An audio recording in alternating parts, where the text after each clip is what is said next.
चलो चालू किया जाए, शुरू किया जाए भाई, शुरू किया जाए।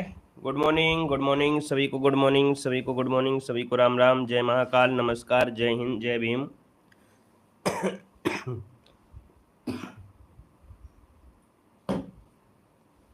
तो चलिए स्टार्ट करते। देखिए पहला क्वेश्चन आपका दिया गया है, कह रहा है कि 563 ईस्वी पूर्व में महात्मा बुद्ध का जन्म कहाँ हुआ था। चलिए वन को ऑप्शन देना है, आपका जो जवाब बनेगा इनमें से राइट क्या हो जाएगा। चलिए वन को ऑप्शन देना है, इसका आंसर क्या हो जाएगा। तो दोस्तों यहाँ पर देखिए 1 नंबर की अगर बात करते हैं तो ऑप्शन जिसका भी आ रहा है सी नंबर है, याद रखिए बिल्कुल राइट हो जाएगा। लुम्बिनी में, कहाँ पर है आपके, लुम्बिनी में हुआ था, लुम्बिनी नामक स्थान पे हुआ था। कब हुआ था, तो 563 ईस्वी पूर्व में हुआ था। और महात्मा बुद्ध ने बौद्ध धर्म का जो प्रणय किया था, है ना, मतलब कह सकते हैं इनकी जो मृत्यु हुई थी वो आपकी कुशीनगर में हुई थी। ठीक है, चलिए आगे बढ़ते हैं। क्वेश्चन आपसे अगला पूछा गया है कि सिराज ए हिंद के नाम से विख्यात जौनपुर नगर की स्थापना जो किया वो किसने किया था। चलिए दोस्तों यहाँ पर जवाब देना है कि सिराज ए हिंद के नाम से विख्यात जौनपुर नगर की जो स्थापना की थी वो आपके किसने की थी। यहाँ पर देखिए दूसरे का ऑप्शन क्या बनेगा, तो दूसरे का ऑप्शन बनेगा ए नंबर। दोस्तों याद रखिएगा यहाँ पर फिरोज शाह तुगलक ने, दोस्तों याद रखिएगा जौनपुर नगर की जो स्थापना किया था वो फिरोज शाह तुगलक ने किया था, लेकिन किसकी याद में, तो दोस्तों याद रखिए मोहम्मद बिन तुगलक की याद में, मतलब मोहम्मद बिन तुगलक की स्मृति में कराया था। तो इसको ऑप्शन देना है ए नंबर देना है, बी नंबर मत दीजिएगा। ठीक है, ऑप्शन बन जाएगा यहाँ पर आपका ए नंबर। अब कुछ लोग यहाँ पर कह रहे हैं जौना खान, नहीं, देखिए मोहम्मद बिन तुगलक का नाम था जौना खान नाम था, क्या था, जौना खान नाम था। तो भैया यहाँ पर याद रखिए ये जो बनवाया था वो आपके फिरोज शाह तुगलक ने, लेकिन किसके नाम पर, तो आपके जौना खान के नाम पर, ये आपसे कह रहा है। ठीक है, चलिए आगे बढ़ते हैं। क्वेश्चन आपसे अगला दिया गया है, निम्नलिखित में से किसे भारत में स्थानीय स्वशासन का जनक माना जाता है। तो दोस्तों बताइएगा स्थानीय स्वशासन का जो जनक मानते हैं इनमें से कौन हो जाएगा। यहाँ पर दोस्तों देखिए 3 नंबर की अगर बात करते हैं तो ऑप्शन क्या हो जाएगा, जी हाँ, गोमती नदी के किनारे बसा हुआ है जौनपुर, वेरी गुड। दोस्तों यहाँ पर देखिए 3 नंबर की अगर बात करते हैं तो ऑप्शन क्या हो जाएगा, यहाँ पर देखिए जो लॉर्ड रिपन है, कौन है, लॉर्ड रिपन को दोस्तों याद रखिए स्थानीय स्वशासन का जनक माना जाता है। ऑप्शन बी नंबर इसका राइट हो जाएगा। दोस्तों रिपन के समय ही वर्नाक्यूलर प्रेस एक्ट भी आपका समाप्त किया गया था, है ना। एक शब्द और होता है कि जो नियमित जनगणना शुरू हुई थी, याद रखिए नियमित जनगणना जो शुरू हुई थी वो आपके 1881 से शुरुआत हुई थी। दोस्तों याद रखिए इसी के समय प्रथम कारखाना अधिनियम जो आपका लागू हुआ था वो भी इसी समय लागू हुआ था। चलिए आगे बढ़ते हैं। क्वेश्चन आपसे अगला पूछा गया है, कह रहा है किस मुगल सम्राट के शासन के दौरान भारतीय मुगल चित्रों का उद्भव हुआ। तो दोस्तों देखिए भारतीय मुगल चित्रों का जो उद्भव हुआ था वो किसके समय हुआ। तो दोस्तों याद रखिएगा हुमायूं के समय, इसका जो ऑप्शन है यहाँ पर ए नंबर है, इसका राइट हो जाएगा। यहाँ पर आपका आंसर बनेगा आपका ए नंबर, हुमायूं के द्वारा स्टार्टिंग आपकी हुई थी। यहाँ पर आगे बढ़े, क्वेश्चन आपसे अगला पूछा गया है कि सबसे पहले भारत आने वाले यूरोपीय व्यापारी इनमें से कौन थे। चलिए दोस्तों यहाँ पर जवाब देना है, सबसे पहले भारत आने वाले जो यूरोपीय व्यापारी थे वो आपके इनमें से कौन थे। इसका जो आंसर बनेगा राइट इनमें से क्या हो जाएगा। चलिए एक बार वीडियो को भी लाइक कर दीजिएगा भाई, जितने लोग यहाँ पर जुड़ गए हैं, है ना, जितने लोग यहाँ पर जुड़ गए हैं या ऑफलाइन देख रहे हैं, एक बार सभी लोग वीडियो को लाइक भी कर दीजिएगा। ठीक है, ताकि काफ़ी संख्या में दिखने लगे कि यहाँ क्लास में काफ़ी बच्चे हैं, लगातार सपोर्ट भी कर रहे हैं। तो एक बार जितने लोग जुड़े हैं भाई वीडियो को लाइक शेयर जरूर कर दीजिएगा। ठीक है, चलिए बहुत अच्छे, वेरी गुड। यहाँ पर देखिए क्वेश्चन नंबर 5 है कि सबसे पहले भारत आने वाले यूरोपीय व्यापारी इनमें से कौन थे। तो आपका आंसर क्या हो जाएगा। यहाँ पर देखिए 6 नंबर की अगर बात करते हैं, 5 नंबर की अगर बात करते हैं तो दोस्तों सबसे पहले आए थे कौन, पुर्तगाली। कौन आए थे, सबसे पहले आने वाले जो थे वो पुर्तगाली थे, मतलब ऑप्शन जो आपका है वो आपका सी नंबर इसका राइट हो जाएगा। और ये आपके आए थे भैया 1498 में। कब आए थे, 1498 ईस्वी में आए थे, जो कि प्रथम पुर्तगालीज वास्को डी गामा ये कालीकट बंदरगाह पर पहुंचा था और वहां का एक राजा था जमोरिन ने उसका बहुत अच्छी तरीके से स्वागत भी किया था। ठीक है, चलिए आगे बढ़ते हैं। क्वेश्चन आपसे अगला पूछा गया है, कह रहा है आपसे स्वतंत्रता नव संग्रहित तिरंगा पहली बार किस कांग्रेस अधिवेशन में फहराया गया था। दोस्तों बताइएगा स्वतंत्रता का नव ग्रहित तिरंगा पहली बार किस कांग्रेस अधिवेशन में फहराया गया था। दोस्तों यहाँ पर आंसर क्या बनेगा, तो दोस्तों ये है आपका लाहौर अधिवेशन। यहाँ पर जिसका भी ऑप्शन है यहाँ पर आपका सी नंबर राइट हो जाएगा। याद रखिएगा कि ये अधिवेशन जो आपका लाहौर में हुआ था इसकी जो अध्यक्षता किया था वो नेहरू जी ने किया था, ठीक है ना। और यहीं से एक प्रस्ताव पारित हुआ था जो कि पूर्ण स्वराज का लक्ष्य घोषित किया गया था। और जवाहरलाल नेहरू ने ही लाहौर में जो रावी नदी के तट पर भारतीय स्वतंत्रता का झंडा तिरंगा लहराया था। तो इसका ऑप्शन क्या बनेगा, आपका सी नंबर है राइट हो जाएगा। क्लियर है, आगे बढ़िए। क्वेश्चन आपसे अगला पूछा गया है कि भगत सिंह निम्नलिखित में से किसके नेता थे। यहाँ पर 7 नंबर की अगर बात करते हैं तो भैया आप बताइएगा कि जो भगत सिंह थे, यहाँ पर दोस्तों याद रखिएगा अनुशीलन नहीं होगा, यहाँ पर हिंदुस्तान सोशलिस्ट रिपब्लिक एसोसिएशन, मतलब ऑप्शन जो आपका है बी नंबर है यहाँ पर राइट हो जाएगा, है ना। और इन्होंने ये जो गठन किया था 1924 में यहाँ पर किया गया था।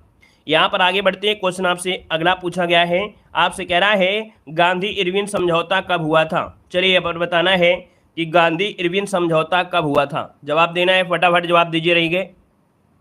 देखिए गांधी इरविन जो समझौता हुआ था ये कब हुआ था, तो दोस्तों ये हुआ था आपके 1931 में, मतलब जिसका ऑप्शन है यहाँ पर बी नंबर है राइट हो जाएगा। दोस्तों कहा जाता है किसके प्रयास से संपन्न हुआ था, तो तेज बहादुर सप्रू और M.R. जयकर के प्रयासों से गांधी जी और इरविन के बीच एक समझौता हुआ। ये 5 मार्च 1931 को हुआ था। ये दिल्ली में हुआ था, इसलिए इसे दिल्ली समझौता भी कहा जाता है। याद रखिए इसे दिल्ली समझौता भी कहा जाता है। चलिए आगे बढ़ते हैं, क्वेश्चन आपसे अगला पूछा गया है, कह रहा रौलेट एक्ट पारित होने के समय भारत का वायसराय इनमें से कौन था। रौलेट एक्ट पारित होने के समय भारत का वायसराय इनमें से पूछा गया है। 9 का जो ऑप्शन इनमें से राइट क्या हो जाएगा, तो दोस्तों जब रौलेट एक्ट पारित हुआ था 1919 में, उस समय देखा जाए तो यहाँ पर कौन था, लॉर्ड चेम्सफोर्ड था। इसका जो ऑप्शन है यहाँ पर सी नंबर इसका राइट हो जाएगा। याद रखिएगा लॉर्ड चेम्सफोर्ड इसका आंसर बन जाएगा। क्लियर है, आगे बढ़िए। क्वेश्चन आपसे अगला पूछा गया है कि भारत में थियोसोफिकल सोसाइटी का प्रचार प्रसार किसने किया था। भारत में थियोसोफिकल सोसाइटी का जो प्रचार प्रसार किया वो किसने किया था। दोस्तों 10 नंबर की अगर बात करते हैं तो ऑप्शन क्या बनेगा, यहाँ पर ऑप्शन बनेगा बी नंबर है, ये है आपकी एनी बेसेंट। कौन है, एनी बेसेंट इसका जो आंसर है यहाँ पर राइट हो जाएगा। और इसकी स्थापना 1875 ईस्वी में दोस्तों याद रखिएगा कि ब्लादोस्की और कर्नल आल्क ने किया था।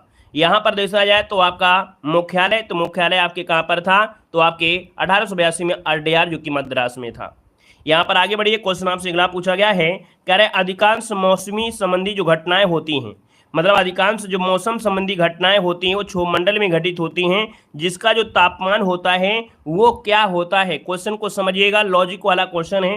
कह रहा है कि अधिकांश मौसम संबंधी घटनाएं होती हैं क्षोभमंडल में, लेकिन इसका जो तापमान होता है वो क्या होता है। तो दोस्तों यहाँ पर देखो हमने बताया था कि जो तापमान की अगर हम बात करते हैं, टेम्परेचर की बात करते हैं, तो यहाँ पर बताइएगा ऊंचाई के साथ बढ़ता है, ऊंचाई के साथ घटता है, पहले घटता है फिर बढ़ता है, या अपरिवर्तित रहता है। जवाब देना है 11 नंबर, लॉजिक वाला क्वेश्चन है। यहाँ पर हमने कई बार आपको अच्छे से बताया है। जवाब दीजिए इसका आंसर क्या बनेगा। दोस्तों ऑप्शन आ रहा है, कह रहे हैं 11 कब भी बनेगा। दोस्तों यहाँ पर 11 का सी भी आ रहा है। चलिए खुश रहिए। दोस्तों यहाँ पर देखिए 11 का जो ऑप्शन है आपका यहाँ पर क्या हो जाएगा, बी नंबर, ऊंचाई के साथ घटता है। याद देखिए ऊंचाई के साथ घटता है। अब आप कहेंगे जैसे जैसे हम ऊपर जाएंगे तो टेम्परेचर बढ़ना चाहिए, लेकिन घटता है। अब ये घटता क्यों है, इसका कारण क्या है, तो दोस्तों हमने बताया था कि यहाँ पर दोस्तों क्या है कि ये है आपका क्षोभमंडल नीचे, ठीक है। और यहाँ पर पृथ्वी पर कार्बन तत्व ज़्यादा पाए जाते हैं, क्योंकि जो गैसें होती हैं हल्की गैसें ऊपर रहती हैं। क्या, हल्की गैसें ऊपर रहती हैं, भारी गैसें नीचे रहती हैं। तो कार्बन क्या है, एक भारी गैस है। सूर्य की किरणें जब आती हैं तो कार्बन से क्रिया करती हैं, टेम्परेचर यहाँ का ज़्यादा हो जाता है। लेकिन जैसे जैसे हम ऊपर को जाते हैं तो भारी गैसें नीचे रह जाती हैं, हल्की गैसें ऊपर रहती हैं। मतलब ये हुआ कि कार्बन क्या होता है, नीचे ही रहता है, ऊपर कम रहता है, जिस वजह से टेम्परेचर थोड़ा सा घटता चला जाता है। लेकिन ऐसा नहीं है कि टेम्परेचर घट गया, लेकिन यहाँ पर जो आता है समताप मंडल, समताप मंडल में दोस्तों क्या होती है, ओजोन लेयर होती है, यहाँ पर गर्म होता है। लेकिन दोस्तों मध्य मंडल में 0 डिग्री सेंटीग्रेड, क्या, मध्य मंडल में एक ऐसी भी परत होती है जहां पर बर्फ जमी रहती है। दोस्तों याद रखिएगा, ठीक है ना। क्लियर है, आगे बढ़िए। क्वेश्चन दिया गया है, यहां पर दिया गया निम्नलिखित में से कौन सा सुमेलित नहीं है। कौन सा सुमेलित नहीं है दोस्तों, 12 नंबर ऑप्शन देना है। देखिए लंदन जो बसा है वो आपके टेम्स नदी के किनारे बसा हुआ है। यहाँ पर वियना बसा है वोल्गा नदी किनारे, न्यूयॉर्क बसा है हडसन नदी के किनारे। लेकिन दोस्तों यहाँ पर देखा जाए बर्लिन, है ना, बर्लिन दिया है राइन, मतलब ऑप्शन जो आपका बी है गड़बड़ी है। बर्लिन जर्मनी में स्प्री नदी पर स्थित है। याद रखिए, जो बर्लिन है ये आपका जो बसा हुआ है ये आपके जर्मनी में स्प्री नदी के किनारे, या याद रखिएगा स्प्री नदी के किनारे स्थित है दोस्तों, याद रखिए, इसलिए ऑप्शन बी नंबर है यहाँ पर गलत दिया गया है। चलिए आगे बढ़ते हैं। क्वेश्चन आपसे अगला पूछा गया है दोस्तों, दिया गया विश्व की सबसे बड़ी जहाजी नहर कौन सी है। तो भैया जहाजी नहर दिया है तो आपका 13 का ऑप्शन क्या हो जाएगा, 13 नंबर का ऑप्शन यहाँ पर याद रखिए ए नंबर है। ये है मिस्र में जो आपकी सुएज नहर है। मिस्र में जो सुएज नहर है ये विश्व की सबसे बड़ी जहाजी नहर है। और इस नहर का दोस्तों बनाने का जो कार्य किया गया था ये 1800, ठीक है, 1858 में फ्रांसीसी एक थे इंजीनियर जो कि फर्डिनेंड के द्वारा आपका शुरुआत हुई थी। अगला क्वेश्चन यहाँ पर देखो दिया गया है आपसे, क्वेश्चन आपसे अगला दिया गया है, शब्द दिया गया है काला सोना किसके लिए प्रयुक्त होता है। बताइएगा काला सोना किसके लिए प्रयुक्त होता है, काला सोना किसके लिए प्रयोग किया जाएगा। यहाँ पर दोस्तों आपका आंसर क्या हो जाएगा, 14 नंबर की अगर बात करते हैं तो ऑप्शन क्या बनेगा। तो दोस्तों काला सोना आपका कहा जाता है पेट्रोलियम को, याद रखिएगा काला सोना पेट्रोलियम को कहा जाता है। दोस्तों पेट्रोलियम का उपयोग विभिन्न उत्पादों में किया जाता है ना, और अपना एक व्यावसायिक इसका महत्व भी है। ऑप्शन यहाँ पर करना है, याद रखिए ए नंबर आपको करना है। हाँ ये क्वेश्चन आपको बाद में मिलेगा लेकिन कोई दिक्कत नहीं है, यहाँ पर आंसर आपको पेट्रोलियम ही लगाना है दोस्तों, याद रखिएगा। यहाँ पर आगे बढ़ते क्वेश्चन दिया गया है कि त्रिपुरा अपने उत्तर दक्षिण और पश्चिम में से घिरा हुआ है। दोस्तों ये क्वेश्चन सेम टू सेम हमने आपको पढ़ाया था टॉपिक वाइज क्लास में, अब आप देख सकते हैं कह रहा आपसे कि त्रिपुरा अपने उत्तर दक्षिण और पश्चिम में से घिरा हुआ है, तो आपका आंसर क्या हो जाएगा। तो दोस्तों यहाँ पर देखिए ऑप्शन क्या बनेगा आपका डी नंबर बांग्लादेश। हमने आपको बताया था कि ये जो आपका बांग्लादेश है यहाँ पर आपका त्रिपुरा है और 3 ओर से आपका घेरे हुए हैं, तो इसका जो ऑप्शन है आपका डी नंबर है राइट हो जाएगा। ठीक है भाई, आगे बढ़िए। क्वेश्चन आपसे अगला पूछा गया है, यहाँ पर दिया गया है कि वर्ष 1995 में आरंभ की गई मिड डे मील योजना हेतु किसके द्वारा प्रबंध और वित्तीय व्यवस्था की जाती है। दोस्तों ये बात याद रखिएगा कि जो मिड डे मील प्रारंभ किया गया वो आपके 1995 में प्रारंभ किया गया था, ठीक है ना। और याद रखिए इसको जो वित्तीय व्यवस्था होती है वो किसके द्वारा मिलती है, यहाँ पर ऑप्शन जो बनेगा डी हो जाएगा। याद रखिए मानव संसाधन विकास मंत्रालय के द्वारा, किसके द्वारा, मानव संसाधन विकास मंत्रालय के द्वारा इनको सहायता मिलती है। आगे बढ़िए। क्वेश्चन दिया गया है कि प्रभावपूर्ण मांग का रोजगार सिद्धांत दिया गया है। प्रभावपूर्ण मांग का रोजगार जो सिद्धांत दिया गया है वो किसके द्वारा दिया गया है। यहाँ पर दोस्तों याद रखिए प्रभावपूर्ण मांग का रोजगार सिद्धांत आपके कीन्स ने दिया है। इसका जो ऑप्शन है आपका डी नंबर हो जाएगा, कीन्स हो जाएगा, कीन्स हो जाएगा। नेक्स्ट क्वेश्चन को बढ़ते हैं। क्वेश्चन दिया गया है मुद्रा बाजार किसके लिए होता है। दोस्तों बताइएगा मुद्रा बाजार किसके लिए होता है 18 नंबर में। तो यहाँ पर आंसर दोस्तों याद रखिए अल्पकालिक कोष के लिए होता है। यहाँ पर जो आंसर आपका है 18 में वो ऑप्शन ए नंबर राइट हो जाएगा। ये इकोनॉमिक्स क्वेश्चन है, थोड़ा कठिन आपको लगेंगे। यहाँ पर दिया है मूल्य लेखांकन समीकरण बताइए। मूल्य लेखांकन समीकरण होता है, नोट करिएगा कि संपत्ति बराबर देयता प्लस इक्विटी। यहाँ पर जो आंसर है आपका डी नंबर बनेगा। नेक्स्ट क्वेश्चन आपसे कह रहा है, यहाँ पर दिया है स्वतंत्र भारत में पहली बार मुद्रा विमुद्रीकरण जब हुआ था, ये कब हुआ था। बताइएगा स्वतंत्र भारत में पहली बार मुद्रा का जो विमुद्रीकरण किया गया ये कब किया गया था दोस्तों, जवाब देना है।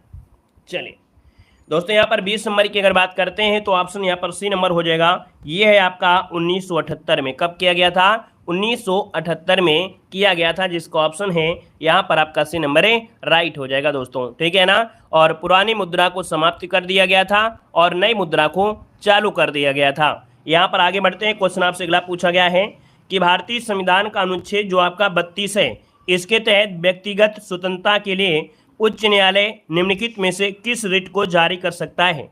दोस्तों व्यक्तिगत स्वतंत्रता की बात कह रहा है और व्यक्तिगत में होता है बंदी प्रत्यक्षीकरण। यहाँ पर जो आंसर आपका है वो आपका सी नंबर राइट हो जाएगा, बंदी प्रत्यक्षीकरण आपका बनता है। यहाँ पर आगे बढ़ते हैं। क्वेश्चन दिया गया है कि भारतीय संविधान का कौन सा अनुच्छेद अनुसूचित क्षेत्रों और अनुसूचित जनजाति क्षेत्रों के प्रशासन से संबंधित है।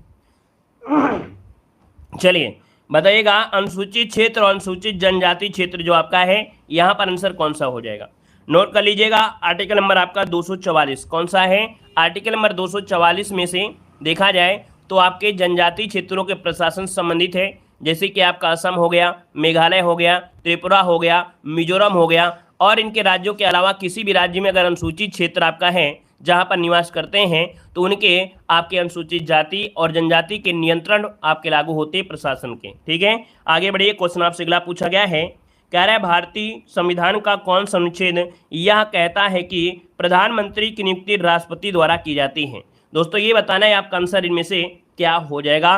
कह रहा है कौन सा अनुच्छेद ये कहता है कि प्रधानमंत्री की नियुक्ति राष्ट्रपति के द्वारा की जाती है। यहाँ पर दोस्तों 23 नंबर की अगर बात करते हैं तो ऑप्शन दोस्तों सी हो जाएगा, ये अनुच्छेद 75 का फर्स्ट हो जाएगा। क्या, अनुच्छेद 75 का जो फर्स्ट है यहाँ पर आंसर है राइट हो जाएगा आपका सी नंबर जिसका आया है, राइट आंसर इसका हो जाएगा दोस्तों। और ये भी याद रखिएगा कि प्रधानमंत्री की नियुक्ति की जा रही है और अन्य मंत्रियों की जो नियुक्ति होती है, अन्य मंत्रियों की जो नियुक्ति होती है वो प्रधानमंत्री की सलाह पर राष्ट्रपति के द्वारा की जाती है। चलिए आगे बढ़ते हैं। क्वेश्चन आपसे अगला पूछा गया है कि लोकसभा में सामान्य सदस्यों द्वारा निजी विधेयक पेश करने की सूचना अवधि क्या होती है।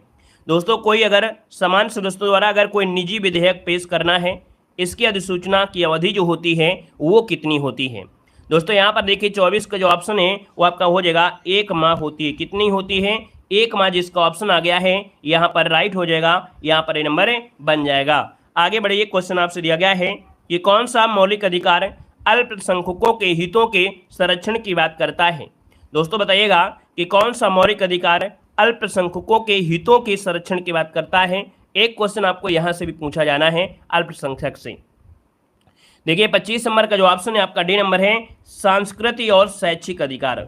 सांस्कृतिक और शैक्षणिक अधिकार जो ऑप्शन दिया गया है यहाँ पर आंसर आपका डी हो जाएगा। याद रखिएगा आर्टिकल नंबर आपका 29 है और आर्टिकल नंबर आपका यहाँ पर 30 है ना, जो कि देखा जाए अल्पसंख्यकों के हितों की सुरक्षा के बारे में यहाँ पर इनको संरक्षण प्राप्त होता है, उनके रीति रिवाजों के बारे में उनकी रक्षा तैयार करने के लिए। यहाँ पर आगे बढ़िए। क्वेश्चन दिया गया है कि पादप कोशिका भित्ति मुख्यतः किससे बनी होती है। पादप कोशिका भित्ति मुख्यतः किससे बनी होती है 26 नंबर में। दोस्तों पादप कोशिका जो बनी होती है किससे, पादप मतलब होता है पौधे, और इनकी जो आपकी कोशिका भित्ति होती है वो सेलुलोज से बनी होती है। याद रखिए सेलुलोज जो कि ऑप्शन है यहाँ पर सी नंबर है राइट हो जाएगा। और सेलुलोज जो होता है एक बहुत ही जटिल पदार्थ होता है ना। देखा जाए तो पौधों को संरचनात्मक दृढ़ता इन्हीं के माध्यम से होता है। अगर मैं आपसे पूछे कागज निर्माण में किसका प्रयोग होता है, कागज निर्माण में सेलुलोज का प्रयोग होता है दोस्तों, याद रखिएगा। अब आप कहेंगे सेलुलोज का प्रयोग भी दोस्तों याद रखिएगा, इसको भी भोजन, जैसे आप क्या होता है ना कि अगर आप कागज खा जाते हैं तो उसका पाचन हो जाता है, एनर्जी भी मिलेगी। आप लकड़ी खाते नहीं हैं लेकिन अगर लकड़ी खा जाए तो भी आपको एनर्जी मिलेगी, बहुत ज़्यादा मिलेगी, ठीक है ना। लेकिन आपके अंदर पाचन क्षमता नहीं है।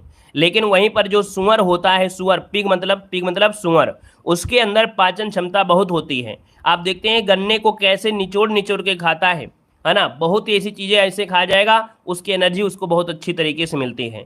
तो हर चीज़ों में एनर्जी होगी, बस उसको पचाने की क्षमता आपके बॉडी में नहीं होती है। चलिए आगे बढ़ते हैं। क्वेश्चन आपसे अगला दिया गया है, कह रहे कोहरा कामा बादल कामा कुहासा ये किसके उदाहरण है। कोहरा कामा बादल कामा कुहासा ये उदाहरण जो आपके हैं ये किसके उदाहरण है दोस्तों, जवाब देना है। ये जो उदाहरण है दोस्तों याद रखिएगा आपका आंसर क्या होगा, यहाँ पर ये नंबर है, ये होते हैं एरोसोल, इन्हें कहा जाता है एरोसोल कहा जाता है दोस्तों, इन्हें एरोसोल कहा जाता है, याद रखिएगा। जैसे कोहरा है, ओस है, कुहासा है, बादल का जलवाष्प हो गया, संघनन प्रक्रिया, ये सभी आपके क्या होते हैं, इन्हें एरोसोल कहा जाता है। चलिए आगे बढ़ते। क्वेश्चन आपसे दिया गया है, निम्नलिखित में से कौन सा रोग प्रोटोजोआ द्वारा जनित नहीं होता है। दोस्तों यहाँ पर देख सकते हैं प्रोटोजोआ के द्वारा जनित नहीं होता है 28 नंबर में। तो दोस्तों प्रोटोजोआ और प्रोटोजोआ की अगर बात कर लेते हैं तो दोस्तों यहाँ पर मलेरिया है, पेचिस है और आपका अमीबियास है। यहाँ पर दोस्तों पोलियो तो नहीं होता है, हमने बताया था पोलियो किससे होता है, ये विषाणु से होता है। पोलियो जो होता है ये विषाणु से होता है जिसमें तंत्रिका तंत्र प्रभावित हो जाता है ना। तो यहाँ पर याद रखिए इसका जो आंसर है वो आपका बनेगा सी नंबर पोलियो, ये आपका विषाणु जनित रोग है, विषाणु से होता है। यहाँ पर आगे बढ़ते हैं। क्वेश्चन आपसे दिया गया है कि ऊर्जा की आवश्यकता के लिए केवल ग्लूकोज का उपयोग होता है। दोस्तों कह रहा है ऊर्जा की आवश्यकता के लिए केवल ग्लूकोज है ना, केवल ग्लूकोज का उपयोग होता है। यहाँ पर दोस्तों देखिए आपके यकृत के द्वारा होता है। सिंपल सी बात कहें तो ऊर्जा की आवश्यकता के लिए जो यकृत होता है केवल ग्लूकोज का उपयोग करता है। दोस्तों कार्बोहाइड्रेट उपापचन के अंतर्गत यकृत रक्त के ग्लूकोज वाले भाग को ग्लाइकोजन में परिवर्तित कर देते हैं। तो जो संचित पोषक तत्व होते हैं वो यकृत में कोशिका द्वारा संचित कर लेता है। तो इसका ऑप्शन जो बनेगा यहाँ पर डी नंबर राइट हो जाएगा। नेक्स्ट क्वेश्चन बताइएगा कि आयोडीन की कमी से जो रोग होता है कौन सा होता है। आयोडीन की कमी से जो रोग होता है इनमें से कौन होता है 30 नंबर में। दोस्तों आयोडीन की कमी हो जाती है तो आप कहेंगे घेंघा रोग हो जाता है, जिसे गैटर रोग भी कहते हैं। यहाँ पर जो आंसर आपका है घेंघा, या इसे हम लोग गॉटर रोग भी कहा जाता है। यहाँ पर आंसर आपका बनेगा बी नंबर है, राइट हो जाएगा, बी नंबर हो जाएगा, ठीक है ना। और इस रोग में क्या होता है, जो आपके गले में पाई जाती है थायराइड ग्रंथि, वो थायराइड ग्रंथि क्या होती है, बढ़ जाती है, उसमें वृद्धि हो जाती है ना। तो यहाँ पर दर्द भी होता है और गले के पास थोड़ा सूजन भी हो जाती है। चलिए आगे बढ़ते हैं। क्वेश्चन आपसे दिया गया है कि हिंदी के शब्दों का लिंग निर्धारण किसके आधार पर होता है। दोस्तों 36 नंबर ऑप्शन देना है, आपका जो आंसर बनेगा यहाँ पर राइट क्या हो जाएगा, कह रहा है हिंदी के शब्दों का लिंग निर्धारण जो होता है वो किससे होता है। चलिए बताइए जल्दी से, यहाँ पर आंसर जो लॉक किया जाएगा, यहाँ पर सही जवाब इनमें से क्या हो जाएगा। हिंदी के शब्दों का लिंग निर्धारण जो होता है वो किस आधार पर होता है। चलिए यहाँ पर दिया है आपसे प्रत्यय, संज्ञा, सर्वनाम या क्रिया, इसका जो आंसर बनेगा राइट क्या हो जाएगा। चलिए भाई सभी लोग बताइए, हिंदी के शब्दों का लिंग निर्धारण किसके आधार पर होता है। तो दोस्तों यहाँ पर देखिए आपका जवाब संज्ञा हो जाएगा। संज्ञा कहाँ पर है, ऑप्शन आपका बी हो जाएगा, है ना। यहाँ पर मैं सोने जा रही हूँ, मैं सोने जा रहा हूँ, है ना। यहाँ पर आंसर जो आपका बी नंबर है, राइट हो जाएगा। नेक्स्ट क्वेश्चन को आते हैं। क्वेश्चन दिया गया है कि जो किसी के उपकार को याद रखता है, जो किसी के उपकार को याद रखता है ना, या जो किसी के उपकार को याद करने वाला, है ना, या किसी उपकार करने वाला, ये दोस्तों कृतज्ञ होता है। कृतज्ञ कहाँ पर है, ऑप्शन बी नंबर है, राइट हो जाएगा। जैसे कि हम आपको पढ़ा रहे हैं, कुछ लोग तो सोचते हैं यूट्यूब में क्या है, सब कुछ फ्री मिल रहा है तो कोई वैल्यू नहीं है, लेकिन जो लोग सीरियस होकर पढ़ते हैं उनको लगता है कि हम इस चैनल से पढ़े हैं, वो कह सकते हैं कि हम इस चैनल से पढ़े हैं और अच्छा खासा फंसता भी है पूरी तरीके से, तो वो कहीं ना कहीं उपकार को मानते हैं। लेकिन जिनके अंदर ये है ही नहीं है, सेंस नहीं है कि नहीं चलो यूट्यूब तो फ्री पढ़ाते हैं, सब लोग लगे हैं, तो वो लोग उपकार को नहीं मानते हैं ना, वो लोग तो बिल्कुल एक, चलिए आज के समय में एक वैल्यू नहीं रह जाती है। तो यहाँ पर जो आंसर आपका है वो आपका बी नंबर कृतज्ञ इसका आंसर है, राइट हो जाएगा। चलिए आगे बढ़ते हैं। क्वेश्चन आपसे दिया गया है कि गिरीश के लिए संविच्छेद आपको बताना है। यहाँ पर गिरीश के लिए संध बताना है, क्या हो जाएगा।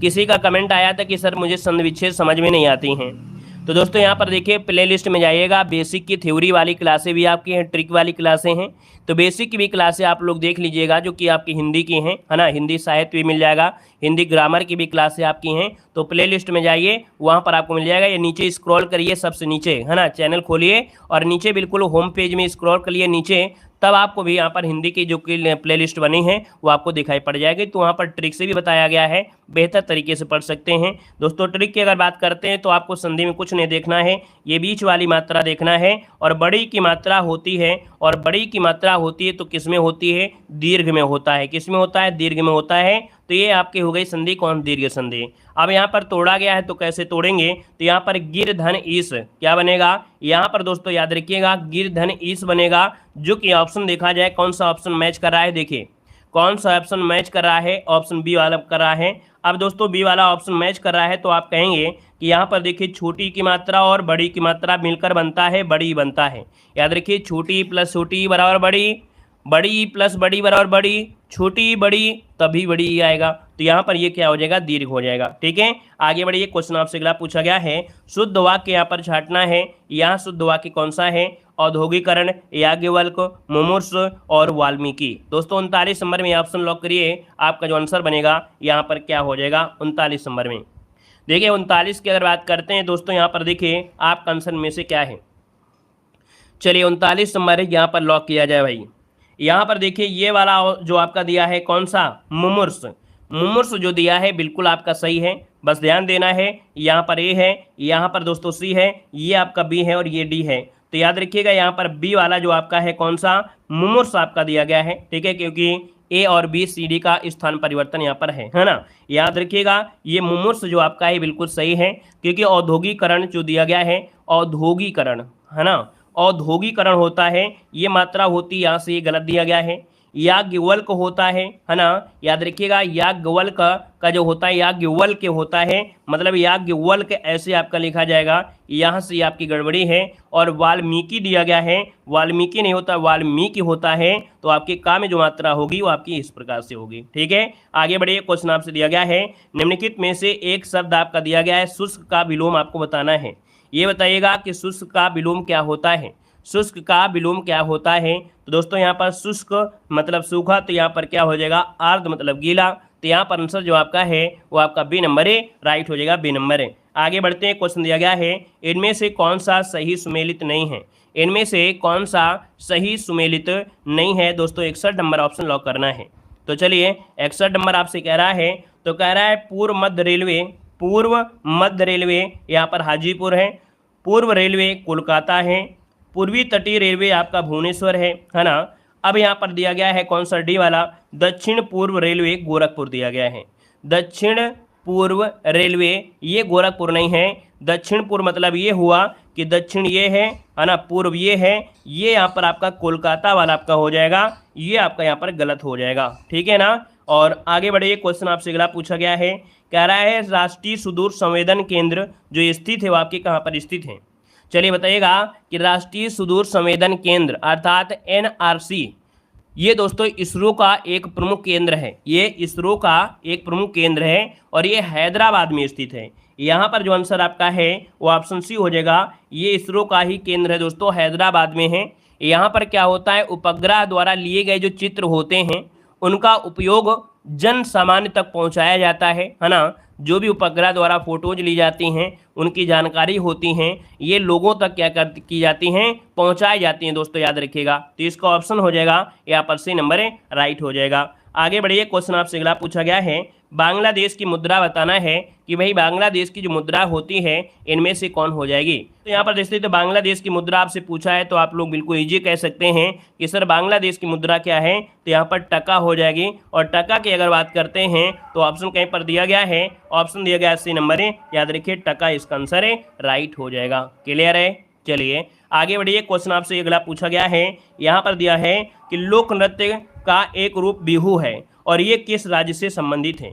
दोस्तों ये बताइएगा बिहू का जो संबंध है वो आपके कहूँ से है। यहाँ पर 64 नंबर में बिहू एक असम का लोक नृत्य है ना, जो कि बिल्कुल सही है। यहाँ पर आंसर जो आपका है आपका 80 नंबर हो जाएगा, ये लोक नृत्य आपके असम में आपका किया जाता है दोस्तों, याद रखिएगा। और भी आपके कह सकते हैं नृत्य यहाँ पर हैं, है ना। और आगे बढ़ते हैं, क्वेश्चन दिया गया है, कह रहा है विशाख दत्त, क्या दिया है कि विशाख दत्त द्वारा रचित प्राचीन जो नाटक है मुद्रा राक्षस का विषय किस पर आधारित है।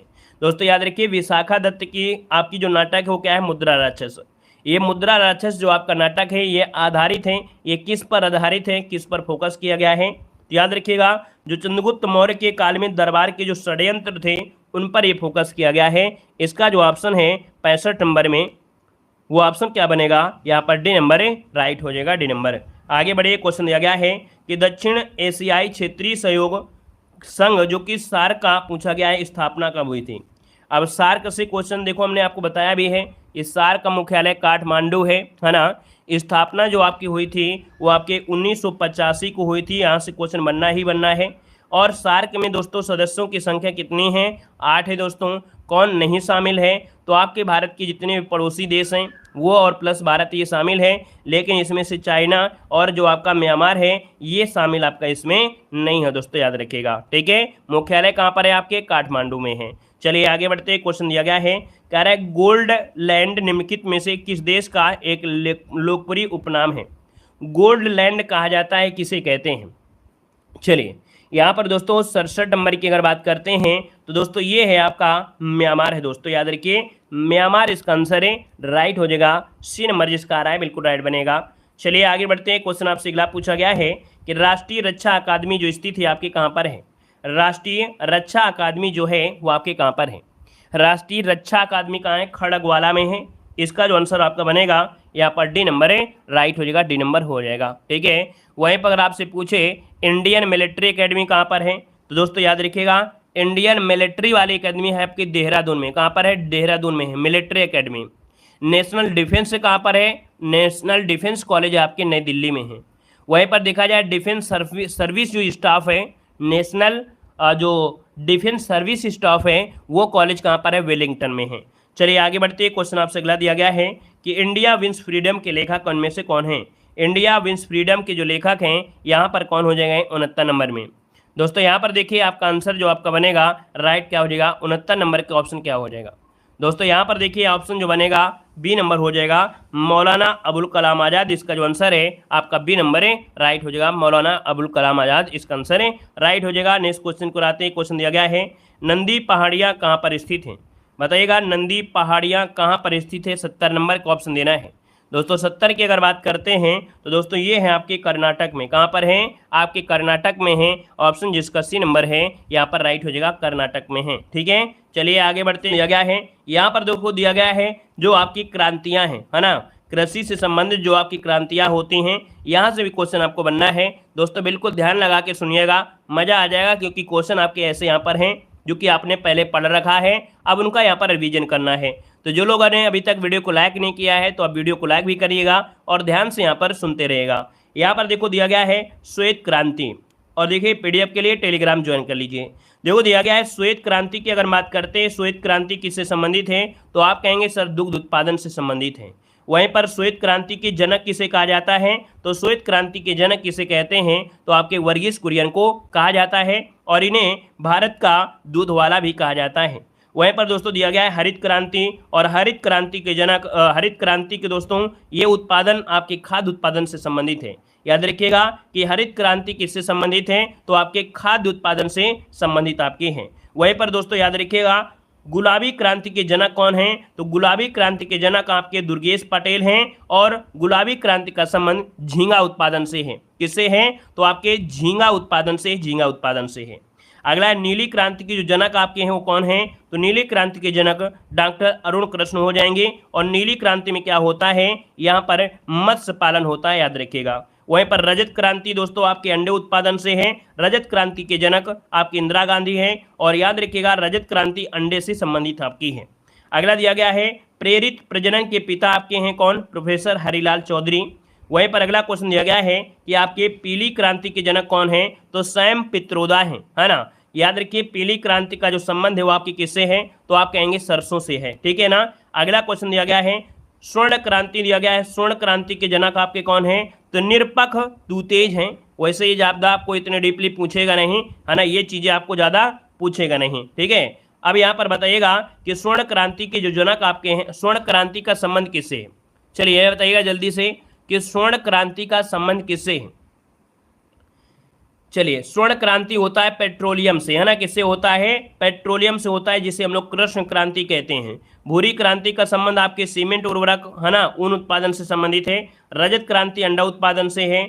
लाल क्रांति के जनक आपके कौन है, विशाल तिवारी जी हैं। गुलाबी क्रांति झींगा उत्पादन से है। नीली क्रांति मत्स्य उत्पादन से है। काली क्रांति आपके पेट्रोलियम, है ना, प्रोडक्शन से है। सदाबहार क्रांति है कृषि का समग्र विकास से है। और पीली क्रांति दोस्तों देखिए तिलहन के बीज हो गया, तिलहन हो गया, तेल के बीज हो गया, खाद्य तेल हो गया, है ना, सरसों हो गया, सूरजमुखी, मतलब तेल से रिलेटेड जो भी है वो आपकी पीली क्रांति है।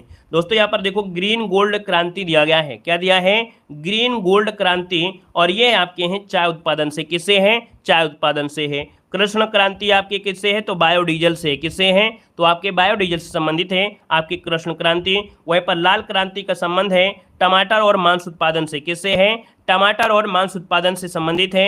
नेक्स्ट पॉइंट आपसे यहाँ पर दिया गया है सेफ्रॉन क्रांति का संबंध किससे है, तो सेफ्रॉन क्रांति का संबंध है आपके केसर उत्पादन से। किससे है, केसर उत्पादन से है। अगला है सुनहरी क्रांति का संबंध किससे है, तो सुनहरी क्रांति का संबंध आपके किससे है, फल उत्पादन से। किससे है, फल उत्पादन से आपके हैं। अगला है यहाँ पर दोस्तों देखिए मक्का क्रांति, मक्का क्रांति का संबंध है आपके मोटे अनाज के उत्पादन से। किससे है, मोटे अनाजों के उत्पादन से, दोस्तों याद रखिएगा। अगला आपसे यहाँ पर दिया गया है, कह रहा है परामनी क्रांति। देखिए नया क्वेश्चन आपका है, याद रखिएगा कि परामना क्रांति, परामनी क्रांति भिंडी उत्पादन से है। गोल क्रांति किससे है, तो आपके आलू उत्पादन से। याद रखिए गोल क्रांति आलू उत्पादन से। वहीं पर सिल्वर फाइबर क्रांति किससे है, सिल्वर फाइबर क्रांति आपके कपास उत्पादन से है। नेक्स्ट क्वेश्चन है गोल्डन फाइबर क्रांति किससे है, गोल्डन फाइबर क्रांति है ये आपके जूट उत्पादन से। किससे है, जूट उत्पादन से है। हरित सोना क्रांति किससे संबंधित है, तो हरित क्रांति सोना ये आपके आपके दोस्तों बांस उत्पादन से, हरित सोना क्रांति आपके बांस उत्पादन से है। और अगला है स्वर्ण क्रांति। स्वर्ण क्रांति में दोस्तों शहद और बागवानी, क्या स्वर्ण क्रांति से शहद और बागवानी हो जाएगा। वहीं पर देखो व्हाइट गोल्ड क्रांति, व्हाइट गोल्ड क्रांति ये दोस्तों तीसरी क्रांति के नाम से जाना जाता है और ये कपास उत्पादन से संबंधित है। और अगला दिया गया है अमृत क्रांति। दोस्तों अमृत क्रांति का संबंध किससे है, तो अमृत क्रांति दोस्तों नदी परियोजना से संबंधित आपकी है।